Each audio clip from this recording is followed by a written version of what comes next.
ಹಾರುತ್ತ ಹೋಗೋಣ ನಾವು ಹಾರುತ್ತ ಹೋಗೋಣ, ಹಾರುತ್ತ ಹೋಗೋಣ ನಾವು ಹಾರುತ್ತ ಹೋಗೋಣ. ಪಂಚತತ್ವದ ಎಲ್ಲೆಯ ದಾಟಿ, ಪಂಚತತ್ವದ ಎಲ್ಲೆಯ ದಾಟಿ ಮೂಲವತನವ ಸೇರೋಣ, ಮೂಲವತನವ ಸೇರೋಣ. ಹಾರುತ್ತ ಹೋಗೋಣ ನಾವು ಹಾರುತ್ತ ಹೋಗೋಣ.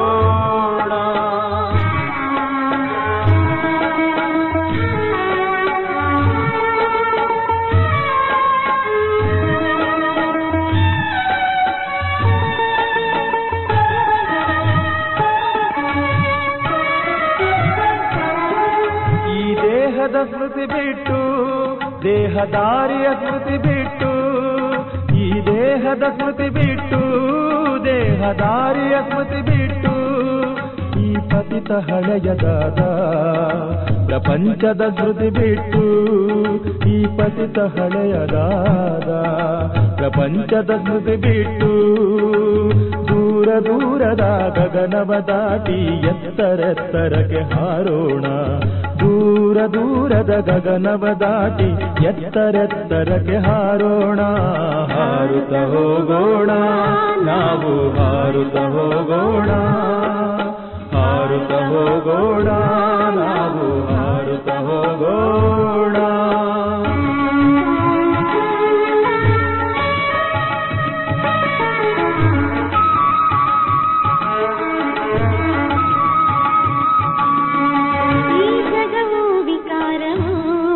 ನಮಗೇನು ಬೇಕಿಲ್ಲ ಇದರಿಂದ, ಈ ಜಗವು ವಿಕಾರವು ನಮಗೇನು ಬೇಕಿಲ್ಲ ಇದರಿಂದ. ಆವತನವೇ ನಮಗಿರಲು ನಾವಿರಬೇಕಲ್ಲಿ ಸದಾ, ಆವತನವೇ ನಮಗಿರಲು ನಾವಿರಬೇಕಲ್ಲಿ ಸದಾ. ನಾವು ಜ್ಞಾನದಿಂದ ಕೂಡಿ ಆ ನಗರಕ್ಕೆ ಹೋಗೋಣ, ನಾವು ಜ್ಞಾನದಿಂದ ಕೂಡಿ ಆ ನಗರಕ್ಕೆ ಹೋಗೋಣ, ಆ ನಗರಕ್ಕೆ ಹೋಗೋಣ. ಹಾರುತ್ತ ಹೋಗೋಣ ನಾವು ಹಾರುತ್ತ ಹೋಗೋಣ, ಹಾರುತ್ತ ಹೋಗೋಣ ನಾವು ಹಾರುತ್ತ ಹೋಗೋಣ.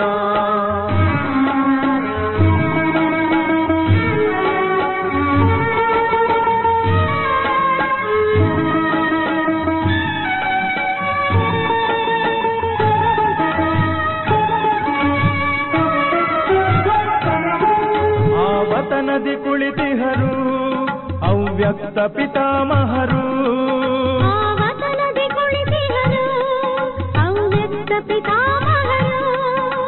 ಕಾಯುತ್ತಲಿಹರು ಅವರಿಂದು ಮನೆಗೀಗ ಕರೆದೊಯ್ಯಲು, ಕಾಯುತ್ತಲಿಹರು ಅವರಿಂದು ಮನೆಗೀಗ ಕರೆದೊಯ್ಯಲು. ನಿರಾಕಾರಿಗಳು ಆಗೋಣ ಶಾಂತಿಧಾಮವ ಸೇರೋಣ, ನಿರಾಕಾರಿಗಳು ಆಗೋಣ ಶಾಂತಿಧಾಮವ ಸೇರೋಣ. ಹಾರುತ್ತ ಹೋಗೋಣ ನಾವು ಹಾರುತ್ತ ಹೋಗೋಣ, ಹಾರುತ್ತ ಹೋಗೋಣ ನಾವು ಹಾರುತ್ತ ಹೋಗೋಣ. ಪಂಚತತ್ವದ ಎಲ್ಲೆಯ ದಾಟಿ, ಪಂಚತತ್ವದ ಎಲ್ಲೆಯ ದಾಟಿ ಮೂಲವತನವ ಸೇರೋಣ, ಮೂಲವತನವ ಸೇರೋಣ. ಹಾರುತ್ತ ಹೋಗೋಣ ನಾವು ಹಾರುತ್ತ ಹೋಗೋಣ, ಹಾರುತ್ತ ಹೋಗೋಣ ನಾವು ಹಾರುತ್ತ ಹೋಗೋಣ.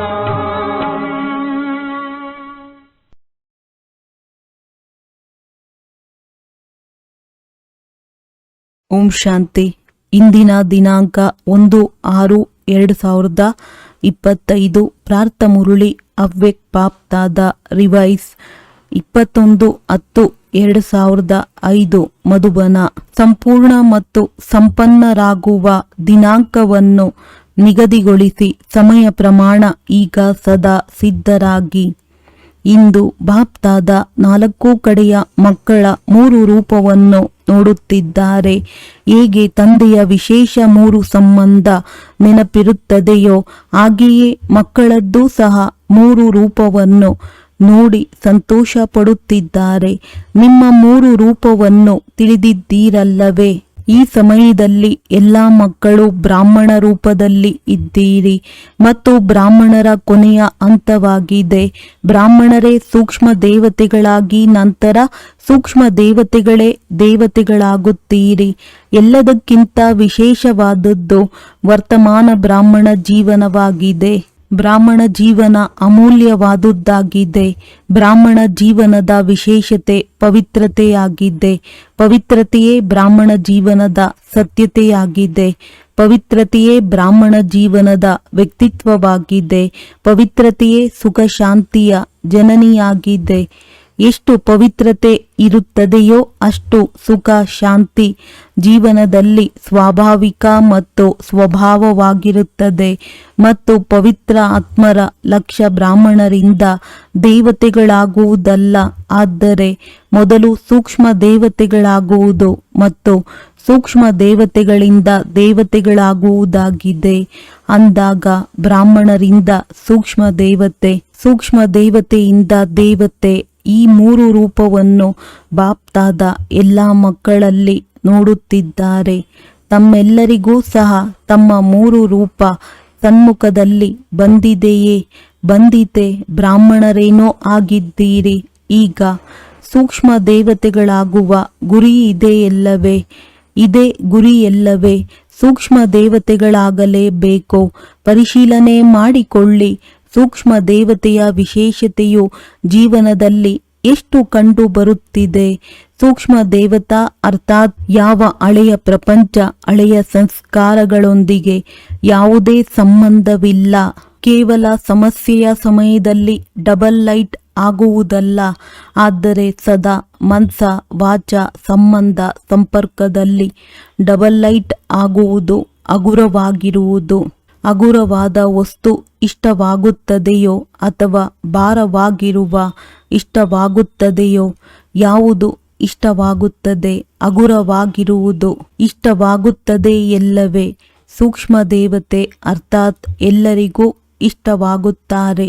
ಕೆಲವರಿಗಷ್ಟೇ ಅಲ್ಲ, ಅವರು ಸರ್ವರಿಗೂ ಪ್ರಿಯರು ಮತ್ತು ಅಲಿಪ್ತರಾಗಿರುತ್ತಾರೆ. ಕೇವಲ ಪ್ರಿಯರಲ್ಲ, ಎಷ್ಟು ಪ್ರಿಯರೋ ಅಷ್ಟೇ ಅಲಿಪ್ತರು. ಸೂಕ್ಷ್ಮ ದೇವತೆಗಳ ಗುರುತಾಗಿದೆ. ಅವರು ಸರ್ವರ ಪ್ರಿಯರಾಗಿರುತ್ತಾರೆ. ಯಾರೇ ನೋಡುತ್ತಾರೆ, ಯಾರೇ ಮಿಲನ ಮಾಡುತ್ತಾರೆ, ಸಂಬಂಧದಲ್ಲಿ ಬರುತ್ತಾರೆ, ಸಂಪರ್ಕದಲ್ಲಿ ಬರುತ್ತಾರೆಂದರೆ ಇವರು ನನ್ನವರು ಎಂಬ ಅನುಭವ ಮಾಡುತ್ತಾರೆ. ಹೇಗೆ ತಂದೆಯನ್ನು ಎಲ್ಲರೂ ನನ್ನವರೆಂದು ಅನುಭವ ಮಾಡುತ್ತೀರಲ್ಲವೇ? ಹಾಗೆಯೇ ಸೂಕ್ಷ್ಮ ದೇವತೆ ಅರ್ಥಾತ್ ಪ್ರತಿಯೊಬ್ಬರೂ ಇವರು ನನ್ನವರೆಂದು ಅನುಭವ ಮಾಡಲಿ, ತಮ್ಮತನದ ಅನುಭವವಾಗಲಿ. ಏಕೆಂದರೆ ಹಗುರರಾಗಿರುತ್ತಾರಲ್ಲವೇ? ಅಂದಾಗ ಹಗುರತೆಯು ಸರ್ವರಿಗೂ ಪ್ರಿಯರನ್ನಾಗಿ ಮಾಡಿಬಿಡುತ್ತದೆ.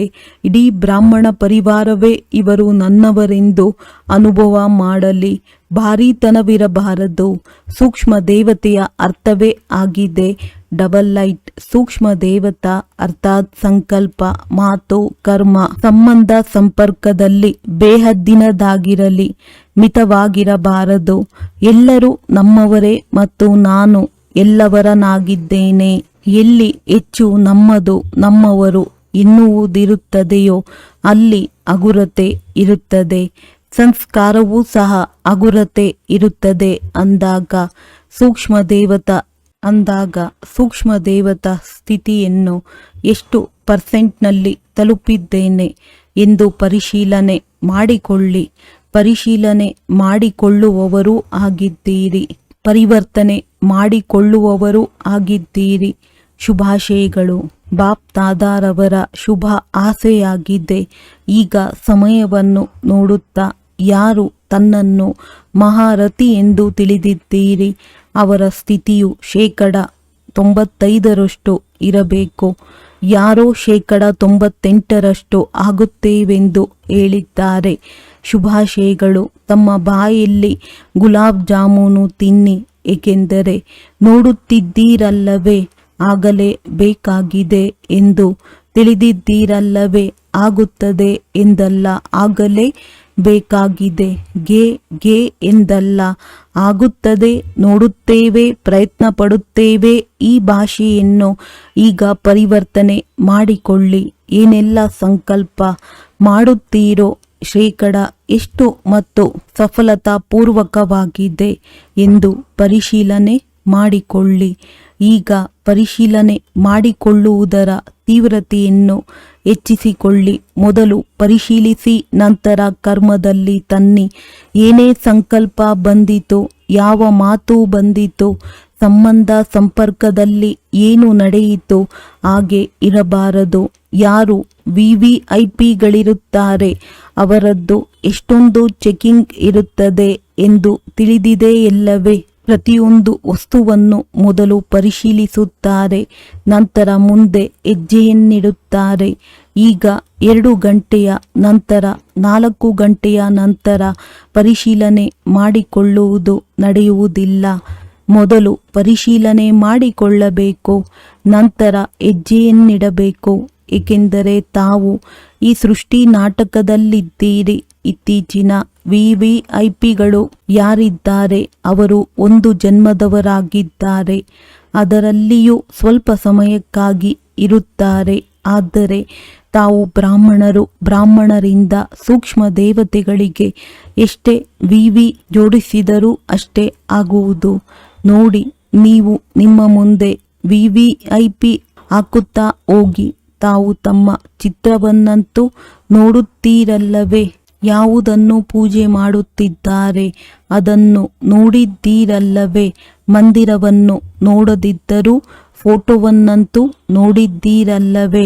ಈಗಲೂ ಸಹ ಅದಕ್ಕೆ ಎಷ್ಟು ಬೆಲೆ ಇದೆ. ಎಷ್ಟು ದೊಡ್ಡ ದೊಡ್ಡ ಮಂದಿರಗಳನ್ನು ಕಟ್ಟಿಸುತ್ತಾರೆ ಮತ್ತು ತಮ್ಮ ಚಿತ್ರಗಳು 3 ಅಡಿ ಎತ್ತರವಿರುತ್ತದೆ. ಆದರೆ ನಿಮ್ಮದು ಎಷ್ಟೊಂದು ಬೆಲೆ ಇದೆ. ನಿಮ್ಮ ಜಡಚಿತ್ರಕ್ಕೂ ಸಹ ಎಷ್ಟು ಬೆಲೆ ಇದೆ. ಇದೆಯಲ್ಲವೇ? ಬೆಲೆ ಇದೆಯಲ್ಲವೇ? ತಮ್ಮ ಚಿತ್ರದ ದರ್ಶನವನ್ನು ಮಾಡಲು ಎಷ್ಟೊಂದು ಕ್ಯೂ ಸಾಲು ಇರುತ್ತದೆ. ತಾವು ಚೈತನ್ಯದಲ್ಲಿ ಎಂತಹ VVIP ಆಗಿದ್ದೀರಿ ಅಂದಾಗ ಹೆಜ್ಜೆಯನ್ನಿಡುವುದಕ್ಕೆ ಮೊದಲು ಪರಿಶೀಲನೆ ಮಾಡಿಕೊಳ್ಳಿ. ಮಾಡಿದ ನಂತರ ಪರಿಶೀಲನೆ ಮಾಡಿಕೊಂಡರೆ ಆ ಹೆಜ್ಜೆ ಹೊರಟು ಹೋಯಿತು. ಆ ಹೆಜ್ಜೆಯು ನಿಮ್ಮ ಹಿಡಿತದಲ್ಲಿ ಬರಲು ಸಾಧ್ಯವಿಲ್ಲ. ಅಜ್ಞಾನ ಕಾಲದಲ್ಲಿಯೂ ಸಹ ಯೋಚಿಸಿ, ಕಾರ್ಯವನ್ನು ಮಾಡಿ ಎಂದು ಹೇಳುತ್ತಾರೆ. ಕೆಲಸ ಮಾಡಿ ನಂತರ ಯೋಚಿಸಬೇಡಿ.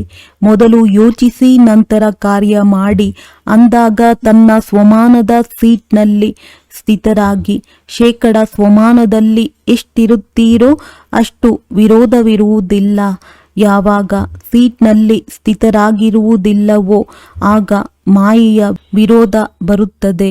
ಈಗ ಬಾಪ್ ದಾದಾರವರ ಪ್ರಶ್ನೆಯಾಗಿದೆ, ಎಲ್ಲರ ಲಕ್ಷ್ಯ ಸಂಪೂರ್ಣವಾಗುವುದಾಗಿದೆ, ಸಂಪನ್ನರಾಗುವುದಾಗಿದೆ.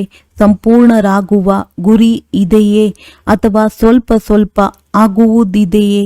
ಗುರಿ ಇದೆಯೇ? ಎಲ್ಲರಿಗೂ ಗುರಿ ಇದೆ ಎಂದರೆ ಕೈಯನ್ನೆತ್ತಿ. ಸಂಪೂರ್ಣರಾಗುವುದು ಒಳ್ಳೆಯದು. ಎಲ್ಲಿಯ ತನಕ? ನಿಮ್ಮ ಲಕ್ಷ್ಯವೇನು ಎಂದು ತಾವು ಜನರಿಗೆ ಪ್ರಶ್ನಿಸುತ್ತೀರಲ್ಲವೇ? ಶಿಕ್ಷಕರು ವಿದ್ಯಾರ್ಥಿಗಳಿಗೆ ಪ್ರಶ್ನೆ ಮಾಡುತ್ತಾರಲ್ಲವೇ? ಇಂದು ಬಾಪ್ ದಾದಾ ವಿಶೇಷವಾಗಿ ಶಿಕ್ಷಕಿಯರನ್ನು ಕೇಳುತ್ತೇವೆ. 30 ವರ್ಷದವರು ಕುಳಿತಿದ್ದೀರಲ್ಲವೇ? 30 ವರ್ಷದವರು ನಾಳೆಯೇ ಕುಳಿತು ಪರಸ್ಪರ ಕಾರ್ಯಕ್ರಮವನ್ನು ಮಾಡಿಕೊಳ್ಳಬೇಕು. ಮೀಟಿಂಗ್ ಬಹಳಷ್ಟು ಮಾಡುತ್ತೀರಿ. ಬಾಪ್ ದಾದಾ ನೋಡುತ್ತೇವೆ, ಮೀಟಿಂಗ್ ಸೀಟಿಂಗ್. ಆದರೆ ಈಗ ಇಂತಹ ಮೀಟಿಂಗ್ ಮಾಡಿ ಯಾವಾಗ ಸಂಪನ್ನರಾಗುವುದು?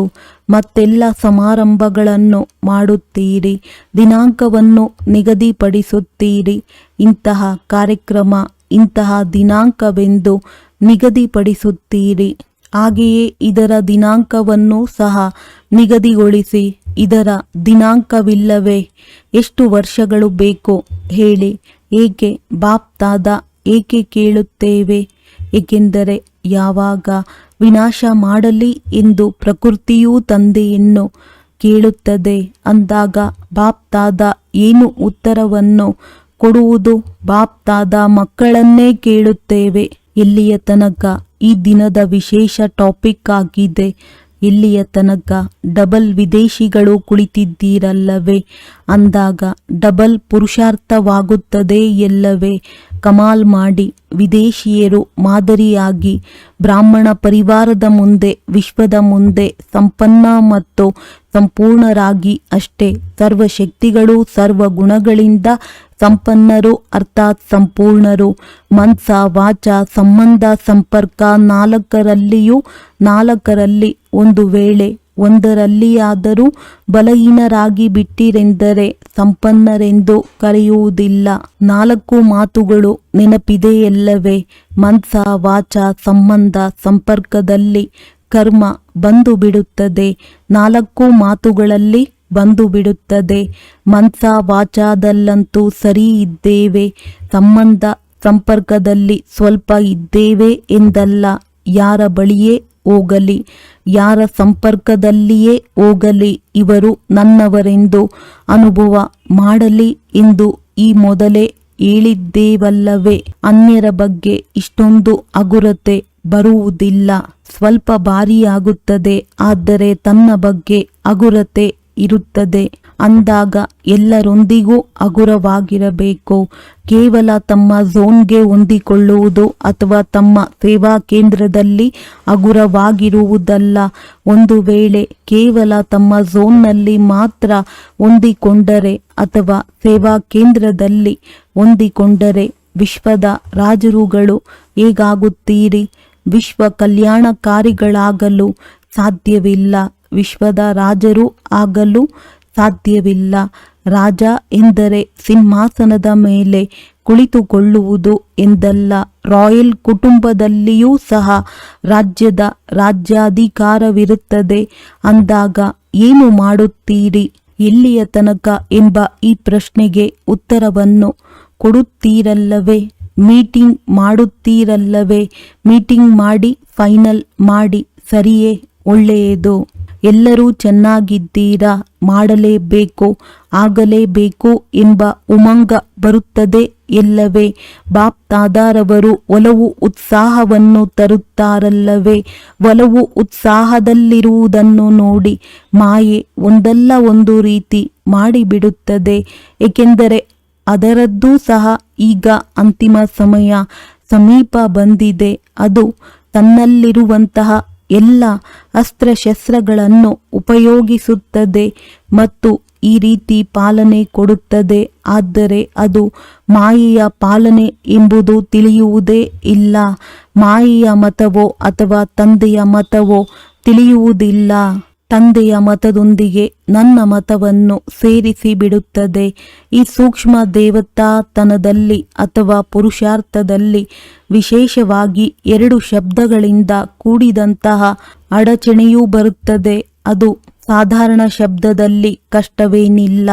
ಆ ಶಬ್ದವನ್ನು ಎಲ್ಲರೂ ಅನೇಕ ಬಾರಿ ಬಳಸುತ್ತೀರಿ. ಅದೇನಾಗಿದೆ?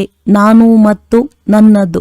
ಬಾಪ್ ತಾದಾರವರು ಬಹಳ ಸಹಜವಾದ ವಿಧಿಯನ್ನು ಮೊದಲೇ ತಿಳಿಸಿದ್ದೇವೆ. ನಾನು ಮತ್ತು ನನ್ನದನ್ನು ಪರಿವರ್ತನೆ ಮಾಡಿಕೊಳ್ಳಿ. ನೆನಪಿದೆಯೇ? ನೋಡಿ, ಯಾವ ಸಮಯದಲ್ಲಿ ತಾವು ನಾನು ಶಬ್ದವನ್ನು ಹೇಳುತ್ತೀರಲ್ಲವೇ, ಆ ಸಮಯದಲ್ಲಿ ನಾನು ಆತ್ಮನೇ ಆಗಿದ್ದೇನೆ ಎಂಬುದು ಮುಂದೆ ಬರಲಿ. ನಾನು ಶಬ್ದ ಹೇಳುವಾಗ ತಮ್ಮ ಮುಂದೆ ಆತ್ಮದ ರೂಪವನ್ನು ಮುಂದೆ ತನ್ನಿ. ನಾನು ಆತ್ಮ ಈ ರೀತಿ ಹೇಳಬೇಡಿ. ಸ್ವಾಭಾವಿಕವಾಗಿ ಸ್ವರೂಪದಲ್ಲಿ ಬನ್ನಿ. ನಾನು ಎಂಬ ಶಬ್ದದ ಸ್ಥಳದಲ್ಲಿ ಆತ್ಮ ಎಂದು ಹಾಕಿ. ನಾನು ಆತ್ಮ. ಯಾವಾಗ ನನ್ನದು ಎಂಬ ಶಬ್ದವನ್ನು ಹೇಳುತ್ತೀರೋ ಆಗ ನನ್ನ ಬಾಬಾ ಎಂದು ಹೇಳಿ. ನನ್ನನ್ನು, ನನ್ನ ರುಮಾಲು, ನನ್ನ ಸೀರೆ ನನ್ನದು. ಆದರೆ ಮೊದಲು ನನ್ನ ಬಾಬಾ. ನನ್ನದು ಎಂಬ ಶಬ್ದ ಹೇಳಿದಾಗ ಬಾಬಾ ಮುಂದೆ ಬರಲಿ. ನಾನು ಎಂಬ ಶಬ್ದ ಬಂದಾಗ ಆತ್ಮದ ರೂಪ ಮುಂದೆ ಬರಲಿ. ಇದನ್ನು ಸ್ವಭಾವ ಮತ್ತು ಸ್ವಾಭಾವಿಕವನ್ನಾಗಿ ಮಾಡಿಕೊಳ್ಳಿ. ಸಹಜವಲ್ಲವೇ ಅಥವಾ ಕಷ್ಟವೇ? ನಾನು ಆತ್ಮನಾಗಿದ್ದೇನೆ ಎಂಬುದನ್ನು ತಿಳಿದಿದ್ದೀರಿ. ಕೇವಲ ಆ ಸಮಯದಲ್ಲಿ ಒಪ್ಪುವುದಿಲ್ಲ. ತಿಳಿದುಕೊಳ್ಳುವುದು ಎಂದರೆ 100%, ಒಪ್ಪುವುದು ಪರ್ಸೆಂಟೇಜ್ನಲ್ಲಿದೆ. ದೇಹಭಾನದ ಸ್ವಾಭಾವಿಕವಾಗಿದೆ. ನಾನು ಶರೀರ ಎಂಬುದನ್ನು ನೆನಪು ಮಾಡಬೇಕೇನೋ? ಸಹಜವಾಗಿ ನೆನಪಿದೆಯಲ್ಲವೇ? ನಾನು ಎಂಬ ಶಬ್ದವು ಹೇಳುವ ಮೊದಲು ಮನಸ್ಸಿನಲ್ಲಿ ಬರುತ್ತದೆ. ಸಂಕಲ್ಪದಲ್ಲಿಯೂ ನಾನು ಎಂಬ ಶಬ್ದ ಬಂದಾಗ ತಕ್ಷಣವೇ ಆತ್ಮಸ್ವರೂಪ ಮುಂದೆ ಬರಲಿ. ಇದು ಸಹಜವಿಲ್ಲ, ಅಭ್ಯಾಸ ಮಾಡಬೇಕು. ಕೇವಲ ನಾನು ಎಂಬ ಶಬ್ದವನ್ನು ಹೇಳುವುದಲ್ಲ, ಆತ್ಮನಾಗಿ ಹೇಳಬೇಕು. ಆಗ ಪಕ್ಕ ಆಗಿಬಿಡುತ್ತದೆ. ಪಕ್ಕ ಇದೆಯಲ್ಲವೇ? ಬೇರೆಯವರನ್ನು ಕರೆದಾಗ ತಾವು ಆ ಕಡೆ ಈ ಕಡೆ ನೋಡುತ್ತೀರಲ್ಲವೇ? ನಾನು ಆತ್ಮನಾಗಿದ್ದೇನೆ. ಆತ್ಮನ ಪ್ರಪಂಚವೇ ಬಾಪ್ತಾದ. ಆತ್ಮನ ಸಂಸ್ಕಾರ ಬ್ರಾಹ್ಮಣನಿಂದ ಸೂಕ್ಷ್ಮ ದೇವತೆ, ಸೂಕ್ಷ್ಮ ದೇವತೆಯಿಂದ ದೇವತೆ ಅಂದಾಗ ಏನು ಮಾಡುತ್ತೀರಿ? ಇದು ಮನಸ್ಸಿನ ಡ್ರಿಲ್ ಆಗಿದೆ. ಇತ್ತೀಚಿನ ದಿನಗಳಲ್ಲಿ ಡಾಕ್ಟರ್ ಸಹ ವ್ಯಾಯಾಮ ಮಾಡಿ ಎಂದು ಹೇಳುತ್ತಾರೆ. ಅಂದಾಗ ಈಗ ಈ ವ್ಯಾಯಾಮವನ್ನು ಮಾಡಿ ನಾನು ಆತ್ಮ, ನನ್ನ ಬಾಬಾ. ಏಕೆಂದರೆ ಸಮಯದ ತೀವ್ರತೆಯನ್ನು ಡ್ರಾಮಾ ಅನುಸಾರ ನಿಧಾನ ಮಾಡಬೇಕಾಗುತ್ತದೆ. ರಚಯಿತರು ತೀವ್ರವಾಗಿ ಮುಂದೆ ಇರಬೇಕು. ರಚನೆಯಲ್ಲ, ಆದರೆ ವರ್ತಮಾನದಲ್ಲಿ ಸಮಯ ತೀವ್ರವಾಗಿ ಹೋಗುತ್ತಿದೆ. ಪ್ರಕೃತಿ ಎವರೆಡಿ ಇದೆ, ಕೇವಲ ಆದೇಶಕ್ಕಾಗಿ ನಿಂತಿದೆ. ಡ್ರಾಮಾದಲ್ಲಿ ಸಮಯವೇ ಆದೇಶ ಕೊಡುತ್ತದೆ ಎಲ್ಲವೇ? ಸ್ಥಾಪನೆ ಮಾಡುವಂಥವರು ಒಂದು ವೇಳೆ ಸದಾ ಎವರೆಡಿ ಇಲ್ಲದಿದ್ದರೆ ವಿನಾಶದ ನಂತರ ಪ್ರಳಯವಾಗುತ್ತದೆ ಏನು? ಪ್ರಳಯವಾಗಬೇಕೇನೋ? ಅಥವಾ ವಿನಾಶದ ನಂತರ ಸ್ಥಾಪನೆಯಾಗಬೇಕೆ? ಯಾರು ಸ್ಥಾಪನೆಗೆ ನಿಮಿತ್ತರಾಗಿದ್ದೀರಿ? ಈಗ ಸಮಯ ಪ್ರಮಾಣ ಸದಾ ಸಿದ್ಧರಾಗಬೇಕು. ಬಾಪ್ತಾದ ಇದನ್ನೇ ಬಯಸುತ್ತೇವೆ. ಹೇಗೆ ಬ್ರಹ್ಮ ತಂದೆಯು ಅರ್ಜುನನಾದರಲ್ಲವೇ? ಉದಾಹರಣೆಯಾದರಲ್ಲವೇ? ಹಾಗೆಯೇ ಬ್ರಹ್ಮ ತಂದೆಯನ್ನು ಅನುಸರಿಸುವಂಥವರು ಏನಾಗುತ್ತಾರೆ? ತನ್ನನ್ನು ನೋಡಿಕೊಳ್ಳಿ, ಸಮಯವನ್ನು ನೋಡಿ. ವರ್ತಮಾನ ಸಮಯದಲ್ಲಿ ತಾವೆಲ್ಲರೂ ಬ್ರಾಹ್ಮಣರಿಂದ ಸೂಕ್ಷ್ಮ ದೇವತೆಗಳಾದ ಆತ್ಮರಿಗೆ ನಿಮಿತ್ತ ಭಾವ ಮತ್ತು ನಿರ್ಮಾಣ ಭಾವ ಈ ಎರಡು ಶಬ್ದಗಳನ್ನು ಅಂಡರ್ಲೈನ್ ಮಾಡಬೇಕೆಂದು ಬಾಪ್ತಾದ ಈ ಮೊದಲೇ ತಿಳಿಸಿದ್ದರು. ಎಷ್ಟು ನಿಮಿತ್ತರಾಗಿದ್ದೇವೆ ಅಷ್ಟು ಮಾನ್ಯತೆ ಸಿಗುತ್ತದೆ. ಏಕೆಂದರೆ ಯಾರು ನಿರ್ಮಾಣರಾಗಿರುತ್ತಾರೋ ಅವರು ಎಲ್ಲರಿಗೂ ಪ್ರಿಯರಾಗಿರುತ್ತಾರೆ ಮತ್ತು ಯಾವಾಗ ಪ್ರಿಯರಾಗುತ್ತಾರೋ ಆಗ ತಾನಾಗಿಯೇ ಗೌರವ ಸಿಗುತ್ತದೆ. ನಿಮಿತ್ತ ಮತ್ತು ನಿರ್ಮಾಣ ಭಾವ ಮತ್ತು ಭಾವನೆ, ಶುಭ ಭಾವನೆ, ಭಾವ ಮತ್ತು ಭಾವನೆ ಎರಡಿರುತ್ತದೆ.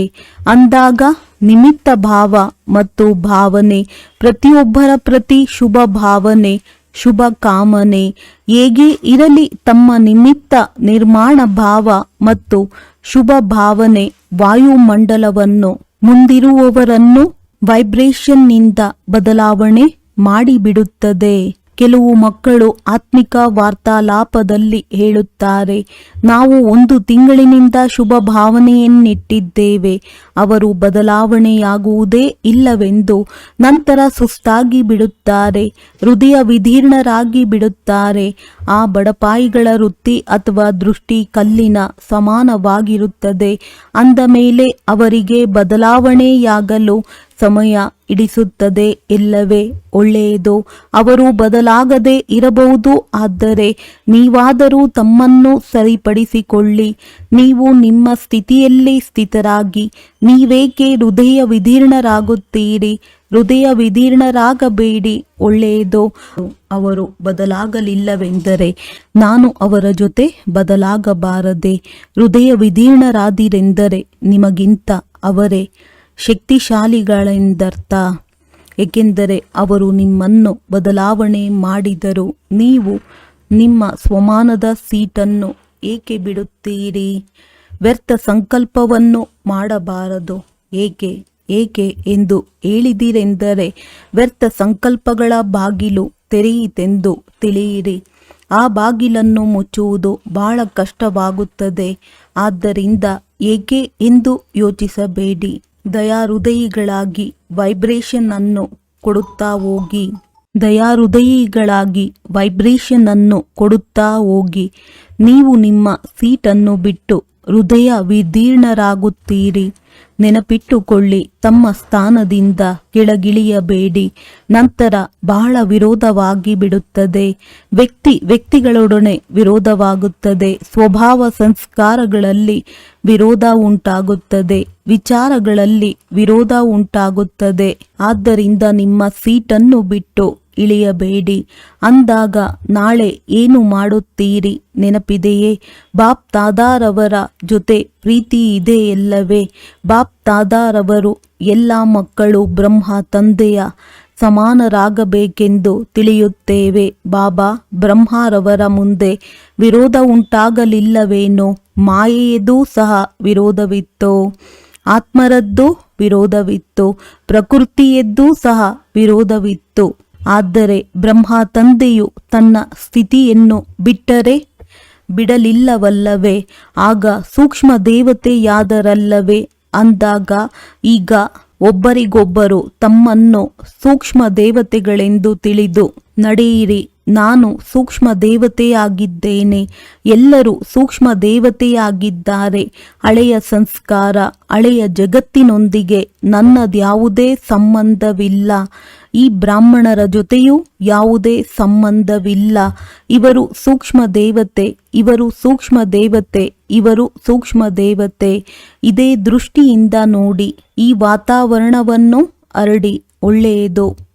ಈಗ ಒಂದು ನಿಮಿಷ ಇಂತಹ ಸರ್ವಶಕ್ತಿಗಳಿಂದ ಸಂಪನ್ನರಾಗಿ ವಿಶ್ವದ ಸರ್ವ ಆತ್ಮಗಳಿಗೆ ಕಿರಣಗಳನ್ನು ಹರಡಿ.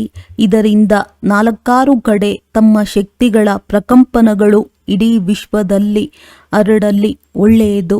4 ಕಡೆಯ ಬ್ರಾಹ್ಮಣರಿಂದ ಫರಿಷ್ಠಾ ಮಕ್ಕಳಿಗೆ ಸದಾ ಸ್ವದರ್ಶನದ ಮೂಲಕ ಸ್ವಯಂ ಅನ್ನು ಪರಿಶೀಲನೆ ಮತ್ತು ಪರಿವರ್ತನೆ ಮಾಡಿಕೊಳ್ಳುವಂತಹ, ಬ್ರಹ್ಮ ತಂದೆಯನ್ನು ಫಾಲೋ ಮಾಡುವಂತಹ ಆಜ್ಞಾಕಾರಿ ಮಕ್ಕಳಿಗೆ ಸದಾ ಡಬಲ್ ಲೈಟ್ ಆಗಿ ಸೇವೆ ಮತ್ತು ಪುರುಷಾರ್ಥ ಮಾಡುವಂತಹ ಫರಿಷ್ಠಾ ಆತ್ಮಗಳಿಗೆ ಸದಾ ತಮ್ಮ ಸ್ಥಿತಿಯ ಪೊಸಿಷನ್ ಆಸನದಲ್ಲಿ ಸ್ಥಿತರಾಗಿ ವಿರೋಧವನ್ನು ಅಪೋಸಿಷನ್ ಸಮಾಪ್ತಿ ಮಾಡಿಕೊಳ್ಳುವಂತಹ ಮಾಸ್ಟರ್ ಸರ್ವಶಕ್ತಿವಂತ ಮಕ್ಕಳಿಗೆ ಸಂಗಮ ಯುಗದ ಪ್ರತ್ಯಕ್ಷ ಫಲವನ್ನು ಅನುಭವ ಮಾಡುವಂತಹ ತಂದೆಯ ಸಮೀಪ ಮಕ್ಕಳಿಗೆ ಬಾಪ್ ತಾದಾರವರ ನೆನಪು, ಪ್ರೀತಿ ಹಾಗೂ ನಮಸ್ತೆ. ವರದಾನ: ಪ್ರತ್ಯಕ್ಷತೆಯ ಸಮಯವನ್ನು ಸಮೀಪ ತರುವಂತಹ ಸದಾ ಶುಭಚಿಂತಕ ಮತ್ತು ಸ್ವಚಿಂತಕ ಭವ. ಸೇವೆಯಲ್ಲಿ ಸಫಲತೆಗೆ ಆಧಾರವಾಗಿದೆ ಶುಭಚಿಂತಕ ವೃತ್ತಿ, ಏಕೆಂದರೆ ತಮ್ಮ ವೃತ್ತಿ ಆತ್ಮಗಳಿಗೆ ಗ್ರಹಣ ಶಕ್ತಿ ಅಥವಾ ಜಿಜ್ಞಾಸೆಯನ್ನು ಹೆಚ್ಚಿಸುತ್ತದೆ. ಇದರಿಂದ ವಾಣಿಯ ಸೇವೆ ಸಹಜವಾಗಿ ಸಫಲವಾಗಿ ಬಿಡುವುದು ಮತ್ತು ಸ್ವಯಂನ ಪ್ರತಿ ಸ್ವಚಿಂತನೆ ಮಾಡುವಂತಹ ಸ್ವಚಿಂತಕ ಆತ್ಮ ಸದಾ ಮಾಯಾ ಪ್ರೂಫ್, ಯಾರದೇ ಬಲಹೀನತೆಗಳನ್ನು ಗ್ರಹಣ ಮಾಡುವುದರಿಂದ ವ್ಯಕ್ತಿ ಮತ್ತು ವೈಭವದ ಆಕರ್ಷಣೆಯಿಂದ ಪ್ರೂಫ್ ಆಗಿರುತ್ತಾರೆ. ಆದ್ದರಿಂದ ಈ 2 ವರದಾನಗಳನ್ನು ನಿಮ್ಮ ಜೀವನದಲ್ಲಿ ಕಾರ್ಯರೂಪದಲ್ಲಿ ತನ್ನಿ. ಆಗ ಪ್ರತ್ಯಕ್ಷತೆಯ ಸಮಯ ಸಮೀಪ ಬರುವುದು. ಸ್ಲೋಗನ್: ತಮ್ಮ ಸಂಕಲ್ಪಗಳನ್ನು ಸಹ ಅರ್ಪಣೆ ಮಾಡಿದಾಗ ಸರ್ವ ಬಲಹೀನತೆಗಳು ಸ್ವತಃವಾಗಿ ದೂರವಾಗಿ ಬಿಡುವುದು. ಅವ್ಯಕ್ತ ಸೂಚನೆಗಳು: ಆತ್ಮಿಕ ಸ್ಥಿತಿಯಲ್ಲಿರುವಂತಹ ಅಭ್ಯಾಸ ಮಾಡಿ ಅಂತರ್ಮುಖಿಯಾಗಿರಿ. ಪರಮಾತ್ಮ ಪ್ರೀತಿಯ ಅನುಭವ ಮಾಡುವುದಕ್ಕಾಗಿ ಅಂತರ್ಮುಖಿಯಾಗಿ ಈ ದೇಹದಿಂದ ಭಿನ್ನ ದೇವಿ ಆತ್ಮಿಕ ರೂಪದಲ್ಲಿ ಸ್ಥಿತರಾಗಿರುವ ಅಭ್ಯಾಸವನ್ನು ಹೆಚ್ಚು ಮಾಡಿಕೊಳ್ಳಿ. ಸದಾ ಅಂತರ್ಮುಖತೆಯ ಗುಹೆಯಲ್ಲಿ ಇರಿ. ಆಗ ಹಳೆಯ ಪ್ರಪಂಚದ ವಾತಾವರಣದಿಂದ ದೂರವಾಗುತ್ತಾ ಹೋಗುವಿರಿ. ವಾತಾವರಣದ ಪ್ರಭಾವದಲ್ಲಿ ಬರುವುದಿಲ್ಲ. ಒಳ್ಳೆಯದು. ಓಂ ಶಾಂತಿ.